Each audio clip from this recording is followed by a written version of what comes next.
Students, कैसे हैं आप सब। उम्मीद करती हूँ आप लोग अच्छे होंगे। आज आपकी वर्कशीट नंबर 42 आई है, इसे अच्छे से लेबल कीजिए। रीडिंग कैंपेन में आज आपकी इंग्लिश की वर्कशीट है, तो आप लोग लिख लीजिए। ठीक है, जैसा कि आप सब जानते हैं कि ये एक्टिविटी शीट जो है क्लास 6, 7 और 8 तीनों क्लासेस को करनी है, क्योंकि ये इंग्लिश की है। तो आप चाहे हिंदी मीडियम हो या इंग्लिश मीडियम, आप इसे कर लेंगे। चलिए आज की डेट डाल दीजिए, अपना नाम लिख लीजिए, अपने टीचर का नाम लिख लीजिए। तो चलिए इसे हम लोग पढ़ना शुरू करते हैं। यहाँ पे आपको कुछ जनरल इंस्ट्रक्शन दिए गए हैं रीडिंग के लिए। Reading instruction for students. ठीक है, तो क्या बोलते हैं, let your voice reflect the tone of the story और the personalities of the characters. यानी जिस तरह के कैरेक्टर्स हैं, जिस तरह की उनकी पर्सनैलिटी है, उसी के अकॉर्डिंग आपको क्या करना है, अपनी आवाज़ को घटाना या बढ़ाना है। डोंट रीड टू फास्ट, बहुत ज़्यादा स्पीड में इसे नहीं पढ़ना है। उसका रीज़न ये भी रहता है कि अगर आप ज़्यादा स्पीड में पढ़ते हैं तो फिर आपको खुद नहीं समझ में आता कि बात क्या हो रही है। Vary your pace so you can pause for emphasise, यानी किसी चीज़ पे जोर देना है, कहीं पे रुकना है, तो क्या करना है, आपको रुकना है उस पर। ठीक है, तो अब देखिए यहाँ पे आपकी जो स्टोरी है क्या है, the boy who would not stop throwing rubbish, यानी कि एक ऐसा बच्चा जो कूड़ा है वो इधर उधर थ्रो करता रहता है और उसको नहीं रोकता। तो देखते हैं क्या है, यहाँ लिखते हैं करण lived on the top floor of a building। करण जो है एक बिल्डिंग के टॉप फ्लोर पर रहता है। He was a charming 9 years old boy who loved two things more than anything else in the world। कहते हैं वो 9 साल का बच्चा है जिसे दो चीज़ों से बहुत ज़्यादा प्यार है। उन दो चीज़ों के अलावा उसे दुनिया में और कुछ इतना ख़ास नहीं लगता। नंबर 1 है हिज पप सिम्बा, यानी उसका पपी सिम्बा, और दूसरी चीज़ है उसकी कैंडीज़। दो चीज़ें उसकी, कहते हैं ना जैसे कि मेरी चीज़ें की जान है, इनके बिना मैं नहीं रह सकता, है ना।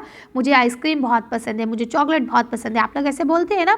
सेम उसी तरह से उसे दो चीज़ें पसंद है। कौन कौन सा, एक तो उसका पपी सिम्बा उसे पसंद है, दूसरी चीज़ उसे कैंडी पसंद है। In fact, he loved them so much that they both accompanied him everywhere he went, one in his pocket and one other at his feet। कहते हैं कि वो इतना उन्हें पसंद करता है, इतना उन्हें प्यार करता है कि वो जहाँ पे भी जाता है, कहीं पे भी जाए, वो हमेशा उन दोनों को साथ लेकर जाता है।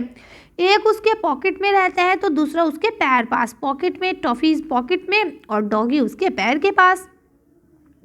आगे क्या बोलते हैं, there was just one problem, लेकिन उसके साथ एक परेशानी है। Each time Karan eat a candy or chocolates, हर वक्त वो कैंडीज, टॉफ़ी, चॉकलेट्स खाता रहता है। He did not bother looking for a dustbin to throw the wrapper into, यानी कि लेकिन वो क्या करता है, अपने आप टॉफ़ी और कैंडी जो भी चीज़ें छील के खाई और उसके बाद उसका जो रैपर है वो इधर उधर कहीं पे भी फेंक देता है। वो डस्टबिन के अंदर उसको नहीं डालता है ना, उसको डस्टबिन में थ्रो नहीं करता है, कहीं पे भी फेंक देता है। Instead he just throw it on the ground, ground पे फेंक देता है, कहीं पे फेंक देता है, फुटपाथ पे फेंक देगा, ग्राउंड पे फेंक देगा, विंडो से गली में फेंक देगा, है ना। तो वो ये हरकतें करता है। Definitely not a good habit, आप सब जानते हैं ये एक अच्छी आदत नहीं है, ये बहुत गंदी आदत है। All his neighbors were tired of his habit to littering, यानी कि हर जो भी उसके पड़ोसी हैं वो सब कोशिश करते हैं कि किस सूरत से उसकी आदत बदली जाए, हटाई जाए। Even all the boys and girls who play on the pavement below were very anger, और जो उसके नीचे आपके गाड़ी जो बिल्डिंग्स होती है, बिल्डिंग के आगे जो सहन बना हुआ होता है ना, जिसे हम पार्क टाइप का कह सकते हैं, है ना। वैसे तो इसका मीनिंग फुटपाथ भी आता है। उस पे जो बच्चे खेल रहे होते हैं उनको भी बहुत गुस्सा आता है ना। वो बहुत ज़्यादा नाराज़ होते हैं उसकी इस हरकत पे। Because each time Karan eat candy, पहली बात तो ये हर वक्त करण कैंडी खाता है। Unwrap unwrap, chop chop, and out went the wrap throw the balcony or the window, है ना। यानी कि क्या करता है वो, हर वक्त पहले तो अनरैप करेगा कैंडीज को, फिर चॉप चॉप करके उसे खा लेगा, और उसके बाद जो रैपर्स होंगे वो बालकनी से या विंडो से गली में फेंक देगा, है ना।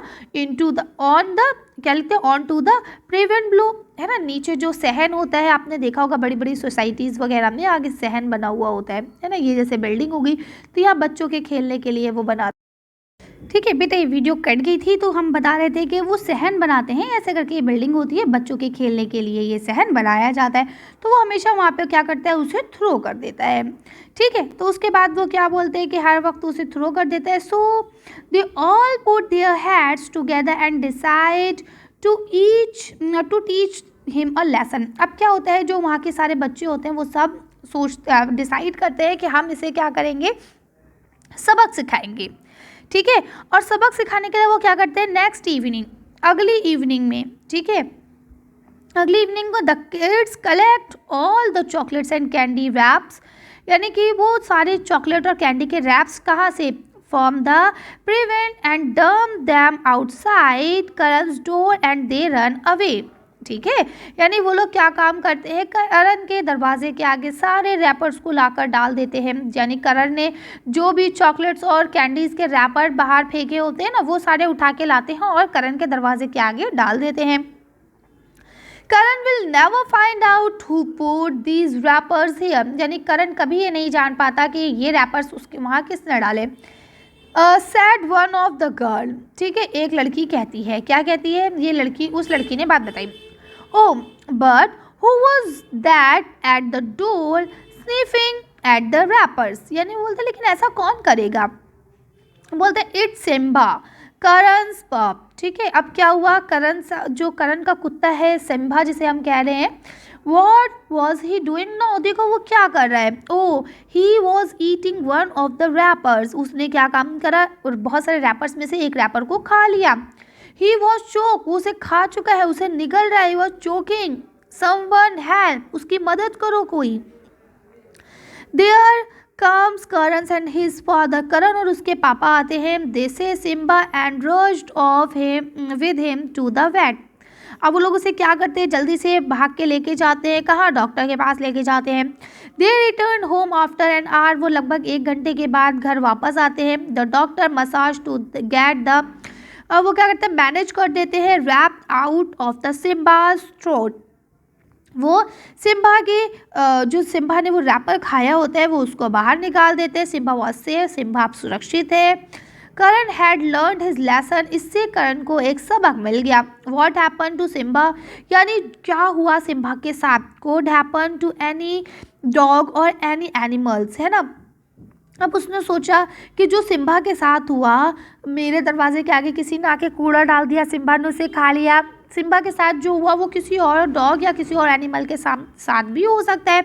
ही promised to be more careful in the future and never litter again, उसने सोचा, उसने अपने आप से प्रॉमिस किया कि वो ऐसा कभी भी भविष्य में नहीं करेगा और इस तरह से जो ये कूड़ा वूड़ा फेंकना है ये सब कभी भी वो नहीं करेगा। ठीक है, अब ये आपकी स्टोरी जो है वो अडेप्टेड है, ली गई है आपको समझाने के लिए। चलिए अब यहाँ कुछ आपको एक्टिविटीज़ दी गई है, इसे हम लोग करके देख लेते हैं। फर्स्ट क्वेश्चन लिखा है, Karan polluted the environment around him by throwing wrappers. अब बोलते हैं कि करण जो है अपने इर्द गिर्द का एनवायरनमेंट जो है वो गंदा करता रहता है रैपर्स को फेंक के। How do you check the pollution around you, आप कैसे अपने इर्द गिर्द का पॉल्यूशन चेक करोगे। एटलीस्ट 2 एग्जाम्पल, कम से कम आप 2 एग्जाम्पल्स लिखिए। तो देखिए वैसे तो हमें पता चल जाता है पॉल्यूशन क्या है, हमें स्मेल लगने लगती है पॉल्यूशन की, है ना, धुआं हो या इस तरह से कुछ हो तो हमें बदबू लगती है, और अगर गंदगी होती है तो हमें कूड़ा नज़र आने लगता है ना। तो चलिए इसका आंसर देखते हैं। तो देखिए chocolate wrappers throw in pavement, यानी कि हम फुटपाथ पे जो चॉकलेट के रैपर्स पड़े होते हैं उसको देख के पता कर सकते हैं कि भाई ये पॉल्यूटेड है जगह या नहीं। और इसके अलावा स्कूल ग्राउंड में भी चॉकलेट्स वगैरह के रैपर्स पड़े होते हैं तो उसको देखकर हम पता लगा सकते हैं कि अगर वहाँ रैपर पड़े हैं तो इसका मतलब वो जगह पॉल्यूटेड है, और अगर नहीं पड़े हैं तो वो जगह साफ़ सुथरी है। ओके चलिए आगे पढ़ते हैं। अब ये नेक्स्ट क्वेश्चन लिखा है, junk food is any food item that is enjoyable और appealable but it is of little और नो रियल न्यूट्रिटिव वैल्यूज, यानी कि बोलते हैं कि जो आपके जंक फूड्स होते हैं वो टेस्टी होते हैं, इंजॉयबल होते हैं, आपको खाने में बहुत मज़ा भी आता है, लेकिन रियलिटी में अगर हम बात करें उनके अंदर कोई भी न्यूट्रिशन वैल्यूज़ नहीं होती हैं, है ना, उनके अंदर न्यूट्रिशन नहीं होता है। तो फर्स्ट क्वेश्चन लिखा है, रीड अबव स्टेटमेंट, ये स्टेटमेंट पढ़िए। Do you think that junk food is healthy, क्या आपको लगता है कि जंक फूड हेल्थी है। Can you name one healthy snack, आप एक हेल्थी स्नैक का नाम बताइए। तो देखिए जंक फूड हेल्थी हो ही नहीं सकता, लेकिन हाँ फिर भी अगर ऐसा कोई जंक फूड है जो हम घर में बनाते हैं खाने के लिए, जैसे पकौड़े वगैरह स्नैक्स वाले, तो वो हेल्थी हो सकते हैं। तो चलिए इसका आंसर देखते हैं। तो देखिए आप इसका लिख सकते हैं junk food are not good for health. ये बात ठीक है, जंक फूड जो है वो हमारी हेल्थ के लिए अच्छा नहीं है, एग्जाम्पल के तौर पे बर्गर, समोसा एक्सेट्रा। लेकिन उन्होंने बोला कि एक हेल्थी स्नैक जो है तो हम बता सकते हैं होममेड पोटैटो चिप्स जो है ये हेल्थी होते हैं, है ना। इसमें क्योंकि हमने किसी भी तरह का कोई आर्टिफिशियल कलर, कोई आर्टिफिशियल चीज़ उसमें नहीं मिलाई, हमने सिंपल से पोटैटो को पील करा, उसे छील लिया और उसके बाद उसे कट करके फ्राई कर लिया, है ना। तो इसमें किसी भी तरह की कोई हार्मफुल चीज़ नहीं होती है। ठीक, चलिए आगे पढ़ते हैं। इसी का सेकंड पार्ट लिखते हैं, find an article about healthy snacks from the newspaper and paste in it scrap book. देखिए अब आपको क्या करना है, न्यूज़पेपर से आर्टिकल निकालना है हेल्थी फूड के लिए और उसे स्क्रैप बुक पे लगाना है। तो देखिए स्क्रैप बुक पे किस तरह से हम लोग लगा सकते हैं, कोलाज बनाकर या कैसे, ठीक है। तो वो चीज़ें मैंने एक अलग से वीडियो अपलोड की थी, मैं आपको इसमें लिंक डाल दूंगी, आप लोग वहाँ से देख लेंगे कि स्क्रैप बुक पे या कोलाज किस तरह से बनाया जाता है। ठीक, बाकी मैं आपको एक आधा आर्टिकल नेट से निकाल के दिखा देती हूँ, आप लोग वो देख सकते हैं।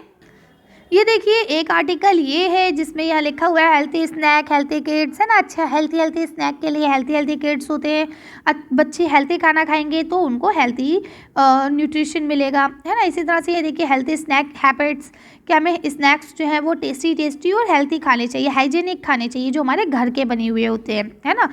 ये पिज़्ज़ा वगैरह ये सब चीज़ें अवॉइड करना चाहिए। ठीक है, कभी कदार की बात अलग है। ठीक, तो इस तरह से आप देख सकते हैं, न्यूज़पेपर से कटिंग निकाल सकते हैं। और अगर न्यूज़पेपर पे कटिंग आपको नहीं मिल पा रही है तो आप लोग क्या करेंगे, इस तरह से नेट से निकाल के उसका प्रिंट आउट करवा लेंगे और उसका कोलाज बना लेंगे। ओके, चलिए तो कोलाज की वीडियो मैंने अपलोड कर ही दी है, साथ में लिंक डिस्क्रिप्शन में डाल दिया है, तो आप वहाँ से देख सकते हैं कि हम लोग कोलाज कैसे बनाते हैं। लास्ट क्वेश्चन लिखा है, right a brief summary on the story above in your own words. अब आपको क्या करना है, जो स्टोरी हमने ऊपर पढ़ी है उसको ना समराइज करना है कि क्या कहना क्या चाह रहे हैं, है ना। तो चलिए इसका आंसर देखते हैं, फिर वीडियो को फिनिश करते हैं। तो आप लिखेंगे, as we know that non biodegradable things are not good for our environment. जैसा कि हम सब जानते हैं कि जो नॉन बायोडिग्रेडेबल चीज़ें हैं, जो जल्दी से गलती नहीं है, जो जल्दी से ख़त्म नहीं होती, रिसाइकिल नहीं होती हैं, वो हमारे इन्वायरमेंट के लिए अच्छी नहीं है। We should not openly throw any wrapper और any plastic thing in the ground, है ना, वेयर वी लिव, यानी कि जहाँ हम रहते हैं, जहाँ हमारा आना जाना है ना, उस जगह पर हमें कभी भी कोई चीज़ खुले में नहीं फेंकनी चाहिए, रैपर्स या प्लास्टिक की कोई चीज़, क्योंकि हमें पता है वो बहुत जल्दी से डंप नहीं होती है। तो इसीलिए उसको हमें क्या करना चाहिए, ब्लू डस्टबिन में डालना चाहिए। आपको पता है ना, 2 तरह के डस्टबिन हम लोग यूज़ करते हैं, ब्लू एंड ग्रीन, ठीक है। तो अब बोलते हैं, we should keep our surrounding clean and healthy. हमें अपने आसपास का जो वातावरण है उसको साफ और स्वस्थ रखना चाहिए। And eat healthy snack and food, और हमें स्नैक्स जो हैं वो हेल्थी खाने चाहिए और खाना भी अच्छा खाना चाहिए, ताकि हमारे लाइफ और हेल्थ जो है वो बेटर रहे। ठीक है, तो इस तरह से आप इसे कर सकते हो। उम्मीद करती हूँ आपको कहानी अच्छी लगी होगी, वीडियो भी पसंद आई होगी। अगर वीडियो पसंद आई है तो इसे लाइक और शेयर करें, चैनल को सब्सक्राइब कर लें। Thank you for watching.